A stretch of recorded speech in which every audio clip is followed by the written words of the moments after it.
Sjón is an Icelandic poet, novelist, and lyricist. His pen name means sight. He has collaborated with the singer Björk and performed with the Sugar Cubes as Johnny Triumph. He was born in Reykjavik. He published his first book of poetry, Visions, in 1978 at the age of 16. He was a founding member of the neo-surrealist group Medusa. He's written screenplays. He's won various prizes in Iceland and the Nordic Council's Literature Prize for the Blue Fox novel. He currently lives in Reykjavik with his wife and 2 children. And we're in Ottawa, Canada. Welcome to the Bibliophile. Well, thank you. Let's start with David Bowie. Yes. Why was he such an influence? Well, I was 11, 12 when I discovered his music. And it was just like a revelation to me that what he was doing was possible. He somehow took rock music to another level. And he just spoke directly to kids, I think, all over the globe. The song that got me was Starman. And it was just like he was calling you. He was like calling you to come and join this international league of people who had decided just to be what they were and, to be as strange as they wanted to be. So that was what he gave me and many others.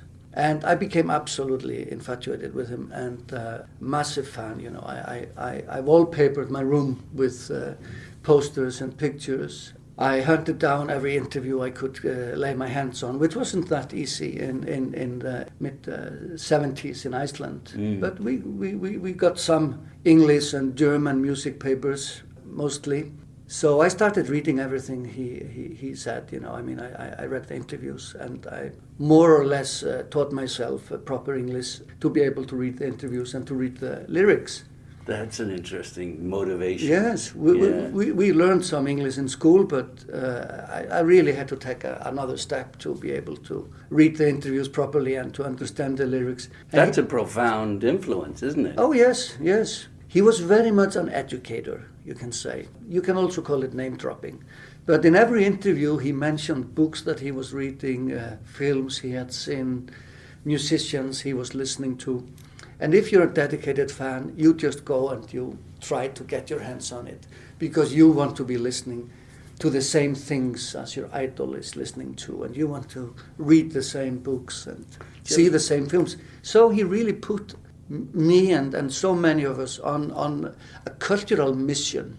So before I knew it, I had started reading William Burroughs and the Beat Poets, and I was listening to German progressive electronica music. Kraftwerk and Tangerine Dream. Tangerine Dream, I loved them. Yes, yeah. He sent us in this direction, Then he moved to Berlin for a while, and we all became aware of the West-East Berlin situation. Berlin became this important place. So he really widened our horizon and really gave us the message that we should just go and follow our curiosity. Yeah, so that's what he gave me. And in his lyrics, he prepared me, I think, for my first encounter with modernist poetry. Because of his unusual way with words and the strange images that he was using, he prepared me in a way for my encounter with the Icelandic modernists. What were they doing that was different? They actually changed Icelandic poetry almost overnight in 1948 by publishing a string of books. Up to that point, Icelandic poetry had been very traditional. It relied on alliteration and rhyme and traditional forms. But they brought free verse and the Surrealist metaphor. I discovered this in the winter of 77, 78. And that was my introduction to modernist poetry. And because I had been well schooled by David Bowie in strange use of words, I was prepared for this. And I just remember that when I read the Atom Poets, as they were called, this group of Icelandic modernists, I just knew I had to be a part of this. And I started writing. And before I knew it, I had written enough for a small book, And because I had been the editor of the school magazine the year before, I knew that you could actually just take your manuscript to this very cheap printer in the center of town, and if you handed it over to him and you promised to pay what he asked for it, you would get like 3 boxes of books. So were these like chapbooks, or were they hardcover? They are like those books were like somewhere between chapbooks and proper editions. Okay. And so all of a sudden I was the proud owner of 100 copies of my first book of poetry. And 100 copies, that was more than enough. But I managed to get rid of it, so I had a reprint of 50 copies. That's how I started as a poet. That's a fine tradition. It's surprising the number of poets that actually self-published their first set of poems. Oh, I know Walt Whitman did, for example, and yes, there's a whole range of others. In Iceland, it is quite common, especially with poetry, right? That you start self-publishing, or you've found like a small publishing group, or or an edition, that you run with your friends, and that's what we did with the Medusa group. But in our case, Halldór Laxness, who was awarded the Nobel Prize in 1955, he started as a self-published poet. So we always said, that if it was good enough for him, it was good enough for us. Yeah. So did you just sort of hand out these collections of poetry as a business card, or did you sell them, or I sold them? You went to the bookstores and gave them. I distributed it myself. There were like maybe 5 key bookstores in Reykjavik at the time which sold poetry. So I took some copies there, and of course I didn't have a clue what I was doing. So the guys there and the shop managers, they had to teach me how to create invoices and things, and they did it. They were I think quite charmed by this very young kid who just popped up with his own book of poetry. And then I sold it in cafes. And so you're not a typical introverted poet then? Well, I think I'm introvert enough to be a poet.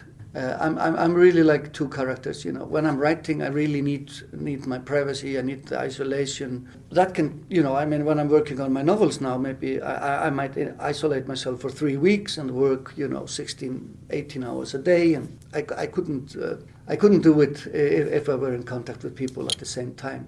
So in my case, it's always this outgoing character who likes to participate in different things with people. I've done so many collaborations. I've started so many groups and things, and organized events and concerts and arts exhibitions. That is really a big part of who I am. But there is also this part which really thrives on the inner dialogue.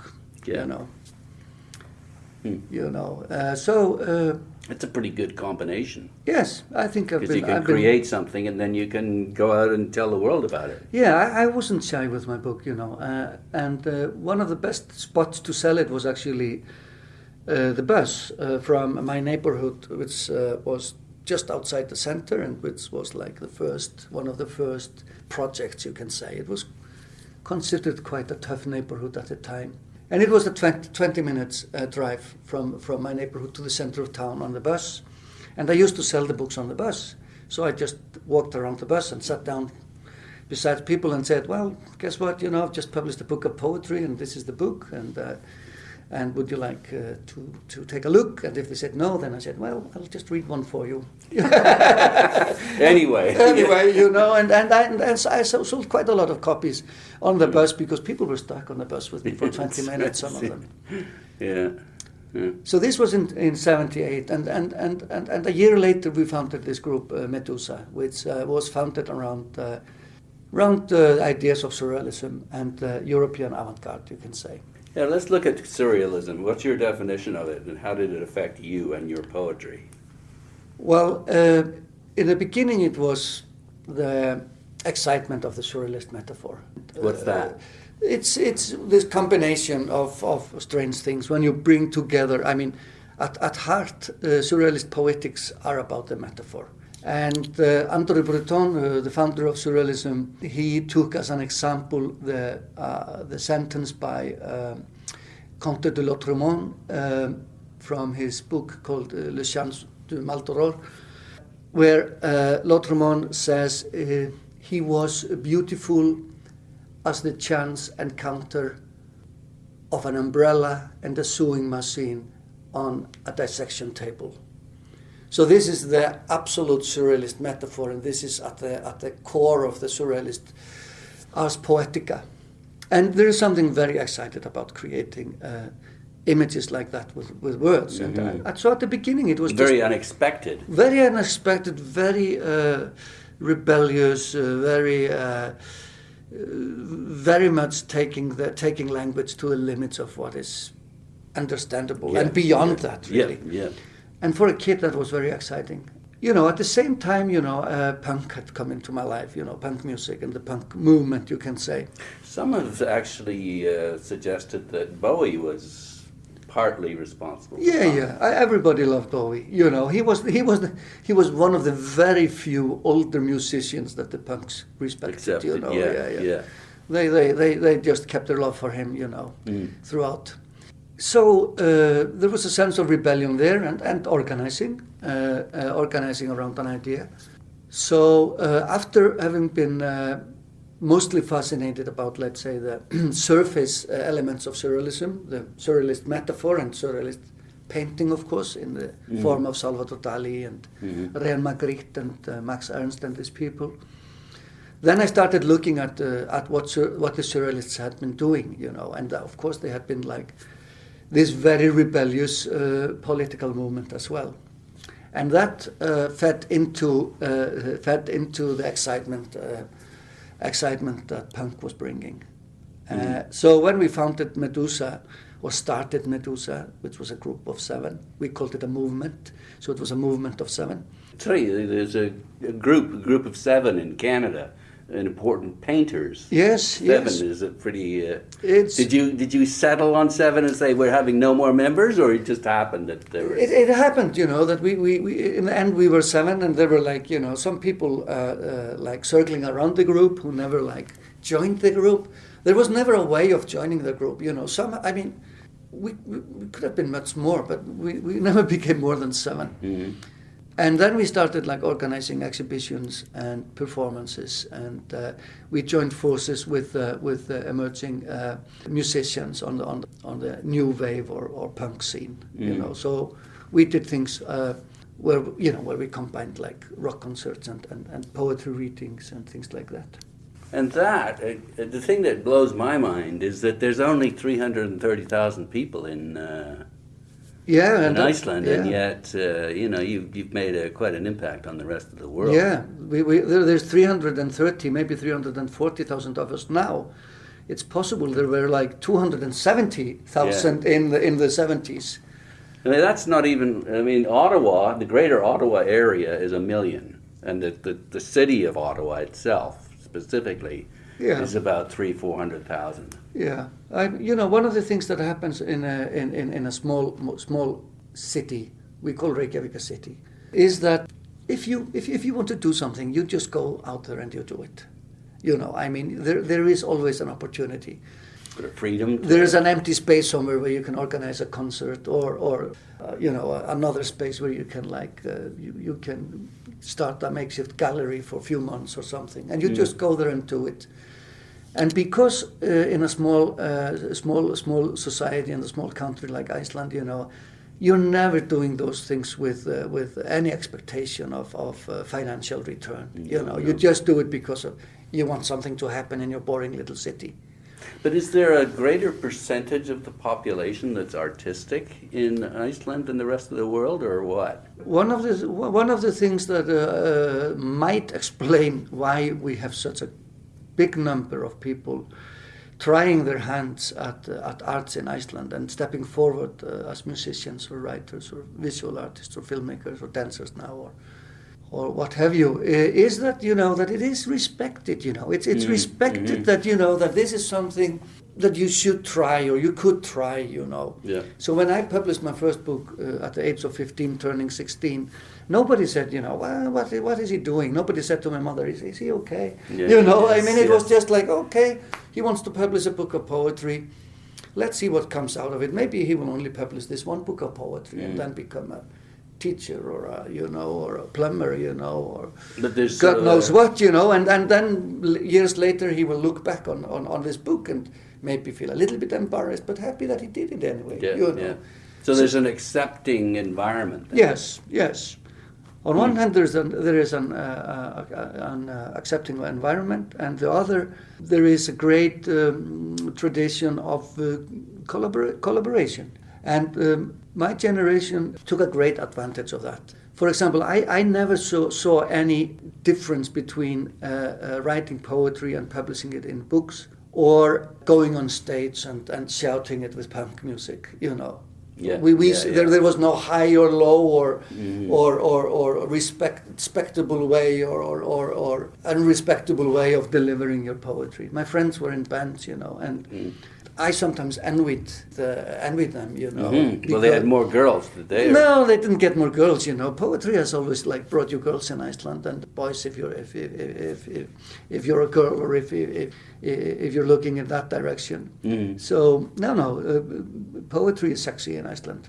It was just I envied them the spontaneity of it, that they could just write the song, write the lyrics, and they could perform it 3 hours later at the next gig, Yeah. So there were many elements in the punk music which I saw that had advantage over writing and publishing on paper. And there was a mutual respect all across the art forms and genres and what have you. And that is one of the strengths of the Icelandic cultural scene, I think, that we are all ready to collaborate. Well, with Björk, in your case, right? Yeah. She turned up around the Medusa group. A part of the Medusa group became a band called Van Houten's Coco, and they started playing, of course, on the punk scene. And one of the Medusa poets, Thor Eldon, who was the guitarist of this band, he met Björk. They were playing the same gig somewhere, and then one day he said, would you like to meet me downtown with my new girlfriend? And I said, yes. And then I went downtown, and there he was, and it was Björk who was his new girlfriend.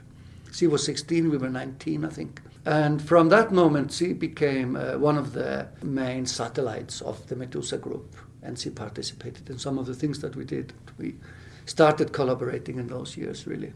And she's very experimental and avant-garde. That's what we were, and that's another side to Icelandic culture. There is really a demand on you if you're going to write or make music.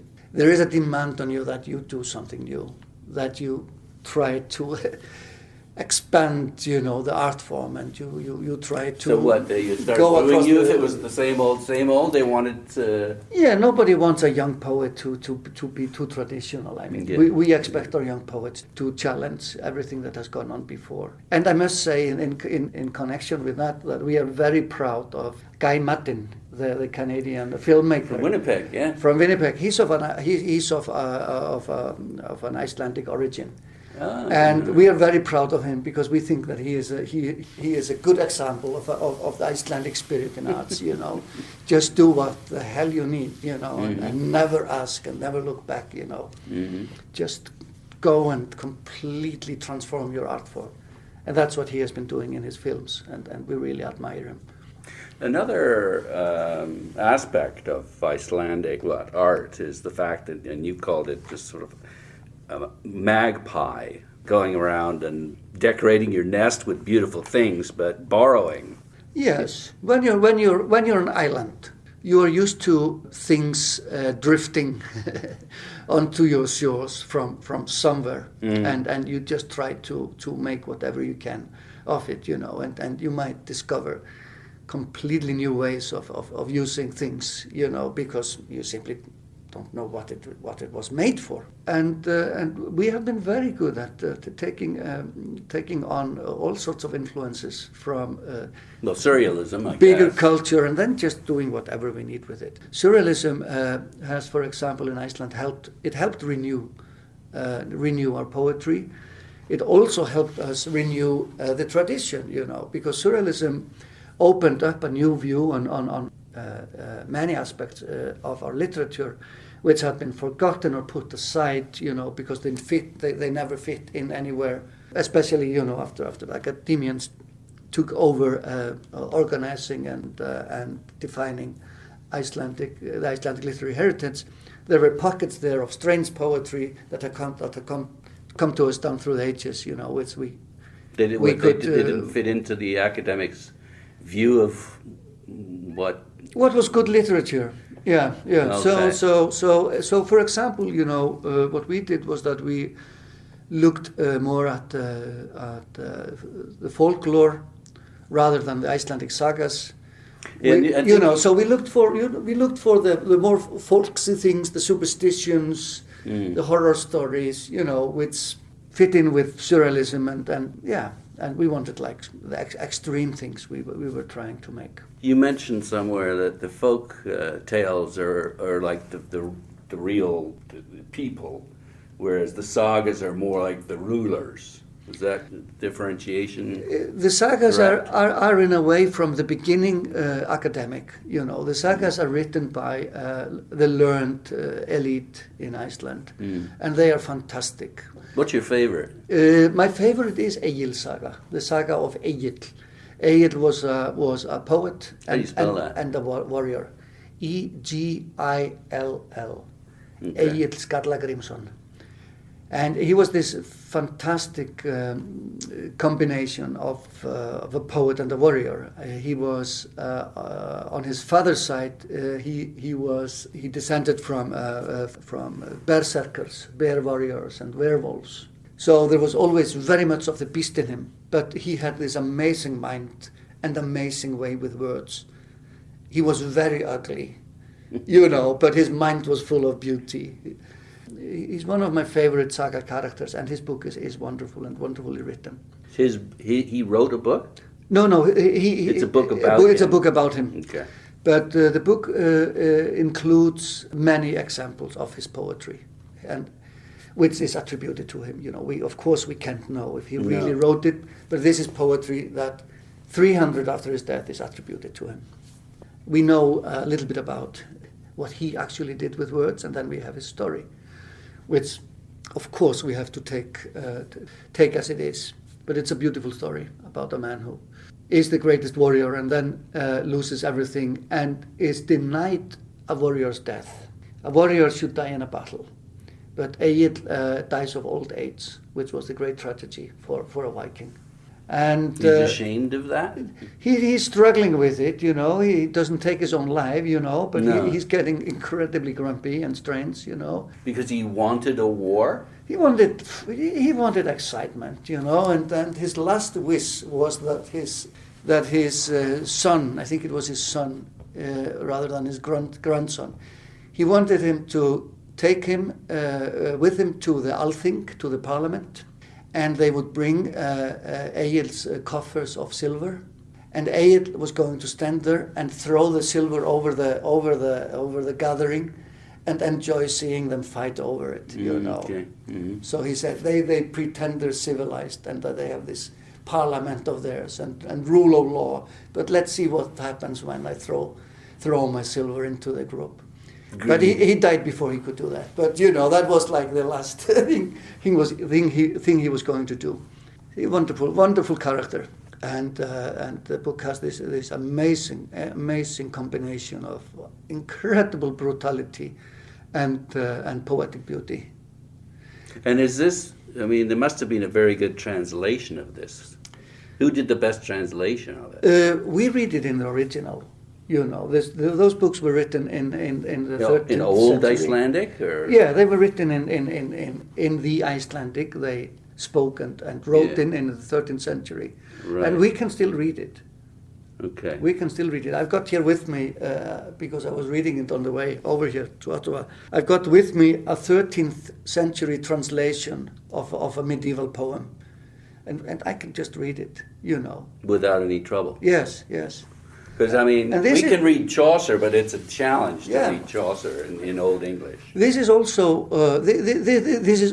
an explanation of the strength of Icelandic culture, I think. We have a direct access to all our So the language hasn't changed that cultural much. history. It hasn't changed that much. There are, of course, words here and there in an old text like this that you have to think twice about, or there is a word and word that you have to look up. But in general, we just read it, and it makes us contemporaries in a way of these people. Yeah. And I have said that I feel that in my writing that I am having a direct dialogue with these people. And that I might sometimes take a sentence or a thought. You don't have to worry about from Snorri Sturluson, who is a known writer in the 13th century, and expand on it, with full license and full confidence. Well, we can read Shakespeare. I think for me anyway, it takes the first act. Yes. To just sort of get into it and start getting used to the language. But after second, third act, it becomes a page turner in many cases. Yes. I guess we're not that. We're talking the early 1600s. Yes. And yours is 1300s. 1200s. So the English language changed a fair amount between the 12th and the 1200s and the 1600s, but the Icelandic, I guess, didn't. No, and it's interesting for us to read, for example, the Beowulf. Yeah. Because with the English that we've got and the Icelandic that we've got, we can read it pretty easily. Still that close to the Old Norse and Old Icelandic. So this is one of the reasons we step forward into the world, with confidence, because that is also a part of it. I mean, the one thing is to have like a very thriving, strong local cultural scene. Yeah. But why on earth does this group of people think that they should take this out into the big world?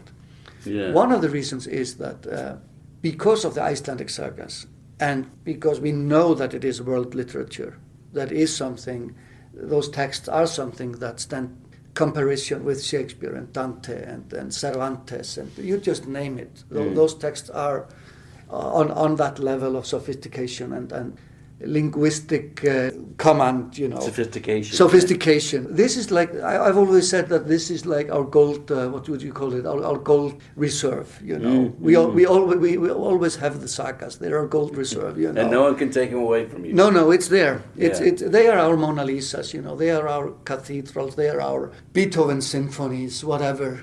But has there been a really good modern translation of them? Because, you can access them, but I can't. No, yeah. I mean, they have been translated into English. The first English translations appear, I would guess, in the late 18th century. Quite a number is translated in the 19th century. What's the best There are very fine new translations published by Penguin Classics. Oh, okay. Yeah. So they are everywhere, And when Goethe was defining the concept of world literature with his group of friends, the Icelandic sagas was one of the examples they took of great literature appearing early and in a place, that was not directly tied in with the great powers of right. So it's kind of original. Yes, yeah.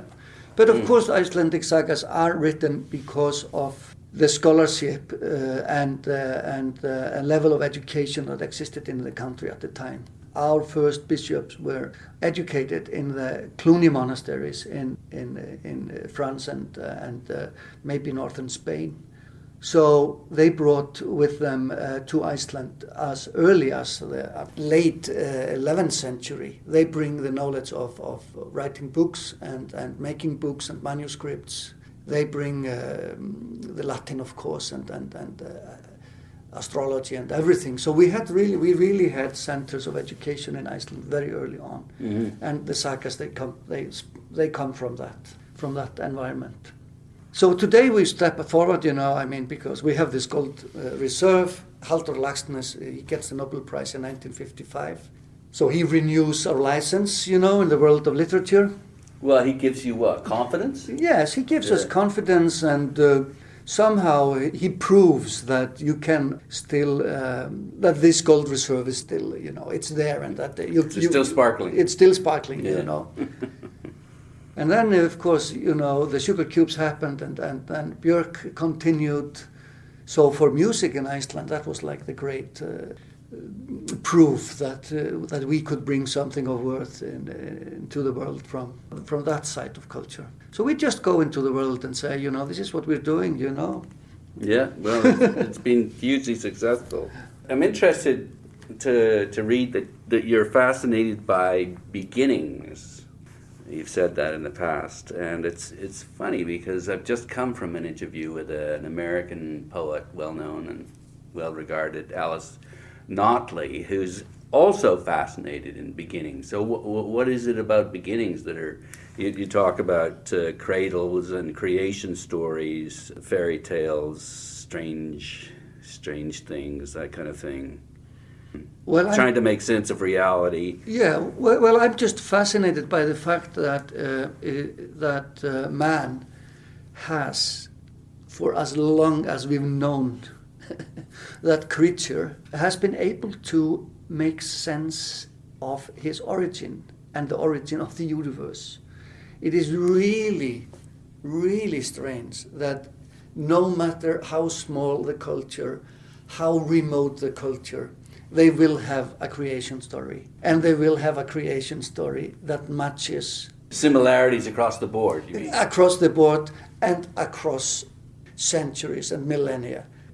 All people like the great, recently deceased Stephen Hawking and these people are doing is that they are proving with the latest science that the stories are all very accurate, Right. And simply the fact that the human being can imagine a time when there was nothing, not even time. And this comes from culture that we used to call primitive. They had this knowledge. This concept of time without time. This concept of nothing and coming from nothing is amazing, and is really the start of all human imagination, and all creation, literary and social creation after that. So I'm very fascinated by this root of our human existence. And recently, actually, I've been thinking about and working with the idea that the first time man remembered his dreams, or a dream, is the beginning of everything. What do you mean? Of course, we don't know if, let's say, cats remember their dreams when they wake up. They open their eyes and they just get going, We don't know if they distinguish between the dream experience and the wakeful experience. And I'm very excited about the idea that man at a certain point became aware of the fact that he had been somewhere in his dream. He had been in a reality where most of the elements of his reality, as he knows them, but let's say he was able to fly, or he had encounters with his dead relatives. This happens in the dream world. Mm-hmm. And I think... What's that got to do with creation, though? I think... Or origins? No. This gave him the tools. This gave him the tools to start thinking about the world as something which was much more flexible than just the everyday hard reality. And I think from there he started thinking. From there he gained abstract thought. And abstract thought is, of course, what it took to get to the point of creation. So I think man's awareness of his dreams, or remembering a dream, or comparing his dream to reality, yes, and saying, just all of a sudden realizing that he was living in two worlds. I think it is an amazing. And they're both equally. When you wake up from a powerful dream, it's as if you felt it, yes, right? In the dream experience, you're in the experience. You're not questioning it. Of course, we have moments in our dreams where all of a sudden we become aware of the dream, and we usually wake up rather quickly after that. On the other hand, we have had experiences in our waking life where we question what is going on. Well, like coincidences that freak you out. Yes. And, people have all sorts of experiences in their waking lives, which we can't explain. So I'm quite excited now about this idea of the dream as the origin of abstract thought and the origin of poetry and religion, and Well, and therefore the creation stories. I mean, the Surrealists were pretty interested in dreams, weren't they? Yes, it was all about dreams, Mm-hmm. all about dreams, Yeah. and they were, of course, under a strong influence. Under a strong influence from the works of Sigmund Freud, Yes, and interpretation of dreams, even though Freud never understood them and never wanted anything to do with them and thought they were just idiots who really didn't get what he was trying to do. Mm-hmm. They relied very much on his model of the pleasure principle and the reality principle and all those things, and the pleasure principle manifesting in our dreams, and the reality principle manifesting obviously in our everyday life. Yeah, so I have worked quite a lot with that, and What do you mean you've worked with it? You're trying to incorporate it into the next Yeah, novel, or? I throughout my career, I've both written poetry that relies on dream logic, you can say, and is in a dialogue with dream narratives. And in my novels, I usually create a reality where the borders between what is real and what is imagined are not as fixed. Well, it's like magical realism then. Yeah, but for me, it's always about man's mind being at work within reality. So we are having our hardcore material existences. At the same time, we are continuously reading into that reality and evaluating that reading reality. into it? Yeah, reading into it, interpreting it. Reacting to it. And the only tools we have to do that is what we've learned, and the stories we have to compare the experience with. So man is always half in the flesh and half in the mind, and that is what I do in my stories. So usually in my stories, the main characters are occupied by some ideas or at the grips of some obsessions or something, which completely color their experience. But the experience is taking place in reality. What I don't like about using the term magical realism about my work is because of that, is because what happens in them is always absolutely rooted in reality. And the person never leaves reality. Okay. And we never leave reality. It's the brain interpreting reality. Yes. Then. Yeah. And for me, like religious experiences like trances and all those things, they are real. They are real to the people who are having them. Mm-hmm. And everything that has been written, all the poetry that comes to us down through the ages, it is real. It is real. It's a part of our reality. So in my books, I bring together those characters who are constantly reading themselves, into reality and trying to read the reality into their own experiences and comparing it with what they know. Yeah. Let me quote from Matthew Zapruder's latest book. Okay. Why Poetry? He says, poetry is a constructed conversation on the frontier of dreaming. It is a mechanism by which the essential state of reverie can be made available to our conscious minds.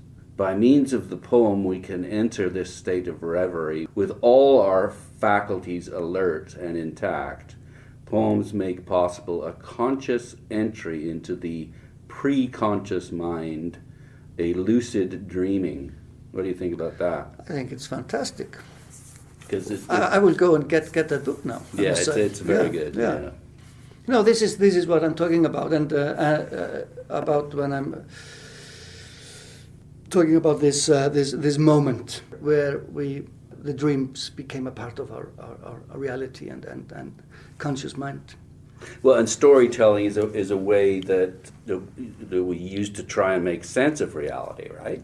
Yes, the only thing we do from the moment we are born until we until we leave existence, is to make sense of things. The human being is here to make sense of things. That's right. We're to figure it out. Yeah, constantly. And that's why it's such a challenge, is because we don't know what took place before. We don't know what's going to take place after. So it's a huge question, isn't it? Yeah. And so we're sort of spinning around trying to figure that out, I guess. Yeah. That's the only thing we do. we just go around trying to make sense of things and understanding. We try to understand, what is happening to us, and we try to understand what other people are saying. I mean, we're in this constant dialogue. And of course, we can be nihilistic about it and just admit that it will take us nowhere, but out of the situation in the end. Yeah. Well, it's a whole world view, isn't it? It's either you're optimistic that there's more to this than there is, or fine, make the most of it while you're here. Yeah. Some of us continue. The disbelievers, they will just lie in the graves. That's right, yeah. The rest will go somewhere else. To different places. In your novel, the Whispering Muse, you used the Jason and the Argonauts myth, and what was interesting is that, and you've taken this from Ovid's Metamorphosis, Bowie was all about metamorphosis. Yes. This sort of interesting androgynous. Yeah. And Canis went from being born as a girl into a man, into a bird. Yeah. He's a rare example in the Greek myths and the Greek corpus of someone actually going through two metamorphoses. Most people go through it once. From man to a star, or man to a tree, or man to a spider, or something. So he's a rare example of someone having the second metamorphosis. I think the idea of metamorphosis is one of the most wonderful ideas man has come up with, and again, it's something we find in every place on Earth, in every civilization, no matter how big or small. And it's a fantastic literary tool. So I always try to include a little bit of metamorphosis in all my books. There's always, even the tiniest metamorphosis is there. I like metamorphosis as a literary tool. Well, we all go through we live different lives, don't we? I mean, or some people, maybe they live the same life throughout their whole time on Earth, but many of us live, we change because of environmental factors or new thinking, or that's the nature of our lives, is things change and we have to adapt. Yes, and those who do not adapt, they perish. That's how it is. But metamorphosis is also about acknowledging man's relationship with nature on a very deep level, because it strips you of your exclusive human superiority. It admits that we are of the same material as nature and different natural beings. So there is a very strong nature mysticism or simply ecological thinking in it as well, which I admire. In the myth, or in what? The myths, they admit this, through the idea of metamorphosis. The idea of metamorphosis admits that there isn't like a steel barrier between the human being and the rest of the natural world. Okay, right. We're not invincible, or we're not invincible, and we are simply made of that material. And that material changes. And that material can change. Yeah. So it is.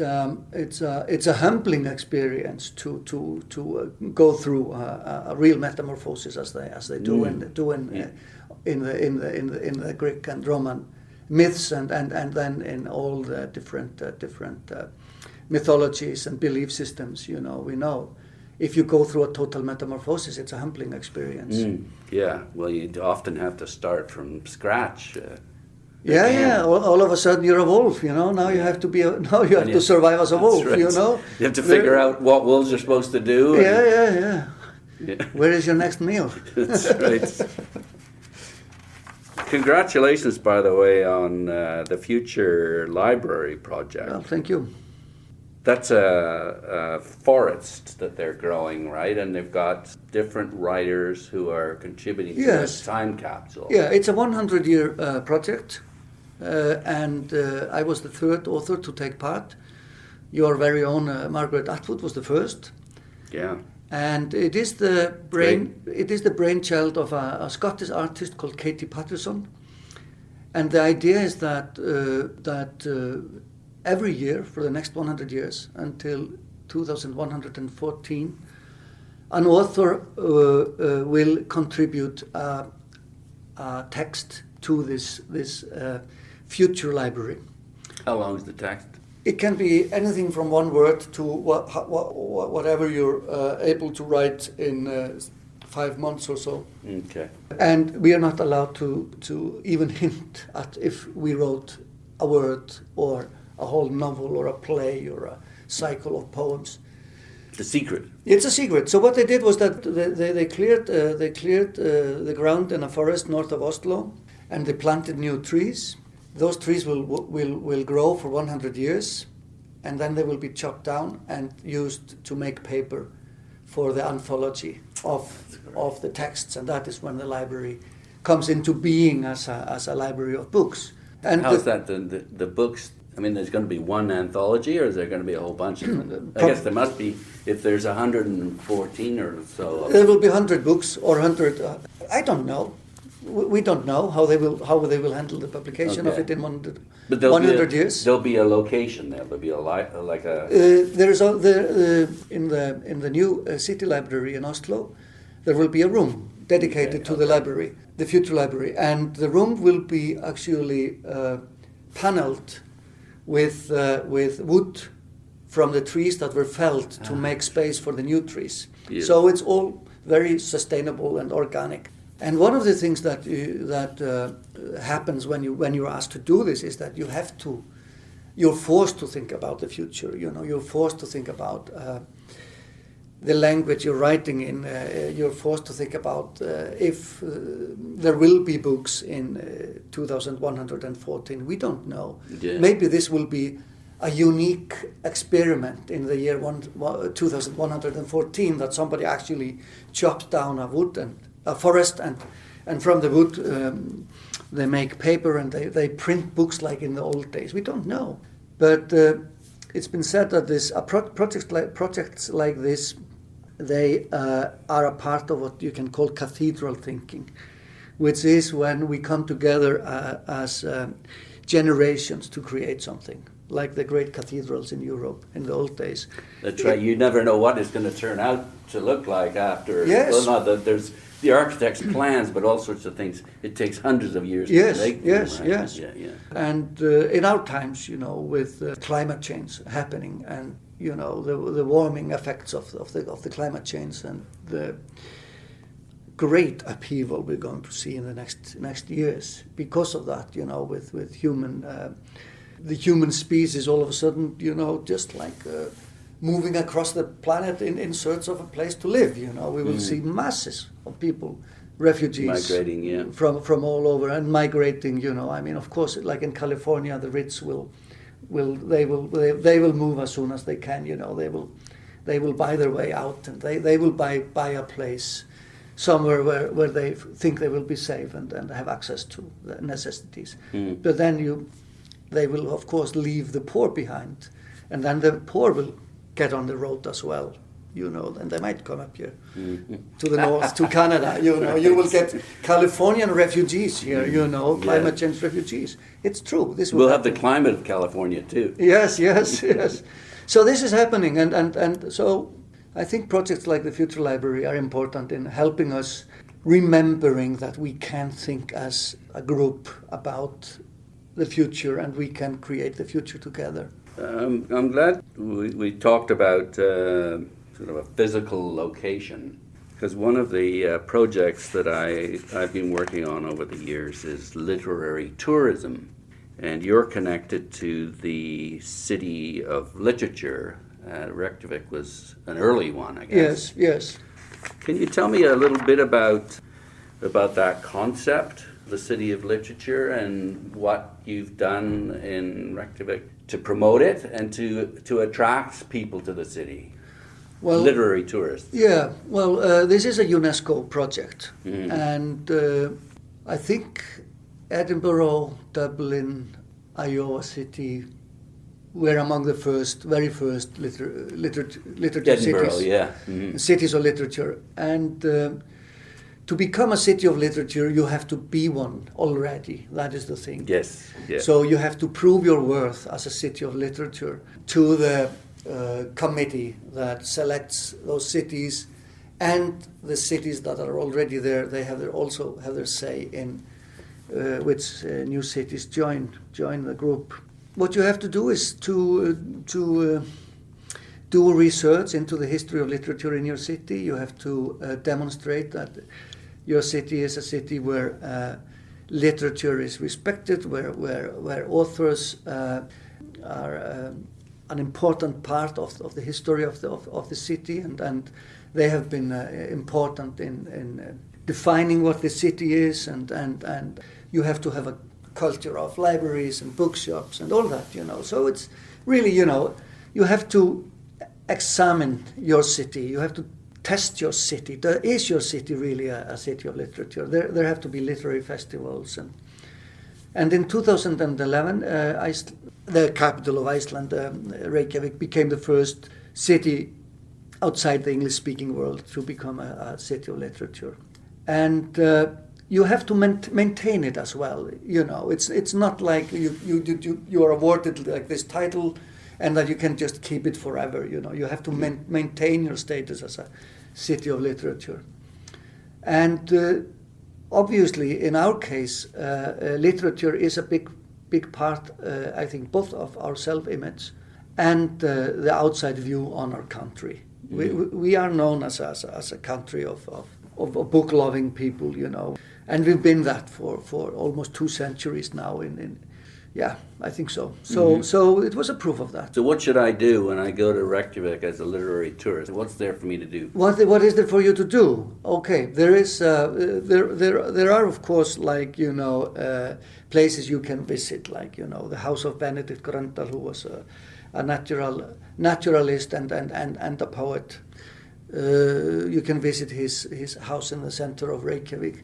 You can go to one of the many poetry readings that are taking place, I would say almost every week, in many languages, because a part of Reykjavik becoming a city of literature, a part of Reykjavik growing as a city of literature, is to acknowledge that we have become a literary community where Icelandic isn't the only language anymore. We have people from all over the world living in Reykjavik, and they continue writing in their own languages.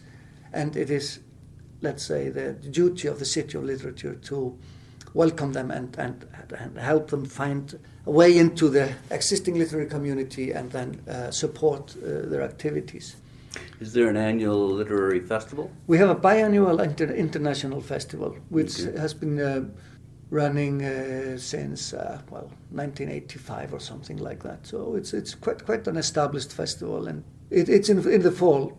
It would be a great time to visit Reykjavik as a literary tourist, to come there in the beginning of September every odd year. So it will not be this year; it will be the next year. And the list of names that we've had had as guests of that festival is really, really amazing. What's your favorite used bookstore? There is a bookstore in the center of Reykjavik which is called Bókavarðan. It's owned by a man who, he's 80. He will turn 80 this year, and it's been in various places actually around the city since I started going there in 1978. So for 40 years, this antiquarian bookstore has been with us, and like I said, it's been migrating throughout the city because sometimes he's rent or whatever. Rent, and sometimes he's gone almost bankrupt and all that, but it's run now by his son. It's a fantastic bookstore. It's a very eccentric bookstore as well, because they They don't bother organizing books by the alphabet, for example, in alphabetical order. Yes. And I was there 2 days ago looking for a book, and there was a woman who came into the store looking for something, and the son of the owner, who's an old friend of mine, he said, "Oh, those are the shelves where we have religious books." And she went to the shelf and started looking around. And then he said, "Oh yeah, no, they're not in alphabetical order. So just look through the all the shelves, and maybe it's there." Yeah. That sounds like foils used to be in London. Oh yes, the wonderful chaos of foils. Yes. No longer a chaos. No, but used to be. Yes. Anything else that there's the writer's house? Is there a good interesting library there? Yeah, we have a very fine city library and the national library, and we've got fine bookstores which are open to 10 o'clock in the night. Most of them, they have cafes, so people come and just browse and read. And what about printing museums? You got anything like that? No, we haven't got anything like that. Okay. No. But we've got, like I said, few of those authors' houses, and apparently we have enough. And then, of course, with Icelandic sagas, many people go out of Reykjavik and visit the places where the sagas, where the narratives happen. There's a special group that does that. And then we have that'd be great to read the saga before you show up. Yeah. And then go on. Then you go on a saga tour and you visit the places. Yeah. And if you're lucky, you can have a literary moment in Reykjavik on a clear day, because then you would see the Snæfellsnes Peninsula. The which? It's a peninsula called Snæfellsnes, and it has an old volcano, a beautiful mountain like our Mount Fuji. So you would see it from a great distance. And this is a literary experience because it was the entry point for the journey to the center of the world in Jules Verne's book. So they entered the center of the world. They started the journey there, and also Halldór Laxness, our fine Nobel Prize winner, one of his best books takes place there. So it's a literary moment you can have, like in Reykjavik when you see that glacier, because that glacier is also seen as a kind of a holy place in many of our older texts. In the older texts, great men they died into mountains, they say. So you die and you become one with a mountain. You enter. You're buried in there. The wording is quite strange. They say to die into a mountain or pass into the mountain. That is your death, and you become one with the mountain. We really don't know where this comes from, because it's not a part of the Nordic mythologies or anything. It could be something from the Celts. I don't know, because we see ourselves as a Nordic Celtic people. Quite a big part of the population has been proven to have Celtic origins, through the genetic research. We've discovered that. And we're a good example of a culture that at first sight seems to be a culture that has thrived in isolation, over the centuries. But our history has always been a history of both using in an innovative way whatever comes to our shores, but also traveling. The Icelanders have been great travelers from the beginning. Well, actually, W.H. Auden famously traveled to Iceland with, I think it was Louis MacNeice. Yes. And they wrote, I've read the book. Yes, Letters from Iceland, yes. So that's another book that could be read before. Yes, and they did the saga tour, I think. They did something like that. Yeah, I think so. I think they were inspired by some of the Englishmen that had gone there already. And been there already. William Morris visited Iceland. That's right. I don't know if he came twice. At least he visited once and wrote journals. And he translated some of the sagas with Eiríkur Magnússon. So he's a good example of someone who discovers the sagas quite early on and is inspired by them. Let's just close then with, I'll just go through your oeuvre here. The Mouth of the Whale. Yes. The novel. You mentioned The Whispering Muse. I mentioned The Whispering Muse. I did mention The Blue Fox. Yes. Which won a big Scandinavian award, right? Yes. And then the latest novel that was published in English is Moonstone, The Boy Who Never Was. It's an interesting examination of Spanish flu and the introduction of cinema. Yes. In Iceland, everything right? was happening there in the autumn of 1918. Of course, the First World War was coming to an end, so there was a great shortage of everything. There was a volcanic eruption in Katla. Iceland was acknowledged as a sovereign country on the 1st of December. Everything happened in the span of a few weeks, you know. So I decided to write a small novel, a slice of life from those 7-8 weeks. And these are these published by Farrar? Yeah, Farrar, Straus and Giroux. Straus and Giroux in the United States. What about in England? You know? Yes, they you must know. They are all. You get royalty checks. Yeah, from them. they are all published in England. 3 of them are published by a small publisher called Telegram, and Moonstone was published by Scepter. And this summer and autumn, Scepter and Farrar, Straus and Giroux, they will publish a big novel called CoDex 1962. CoDex? 1962, yeah. So you've recently finished that one? Yes, and it's my biggest literary work. It took me 25 years to finish. I wrote the first part and published the first part in 1994. The second part was published in 2001. And the third part was published in 2016. So it took me more or less 25 years to finish that work, and now it will be available in English. Do you think it's your greatest work? I don't know. You don't know. No, it's up to us to determine. Yes. And to be honest, I really don't think of my books as great works. I just hope I get away with it, you know. That is always my feeling, you know, and always my hope, you know, that this time I will get away with it, you know. So. Well, I hope you get away with it, and thank you so much for taking the time to talk to me. Thank you. I've been speaking with Sjón, who is an Icelandic poet, novelist, lyricist from Reykjavik, Iceland. Thanks again. Thank you.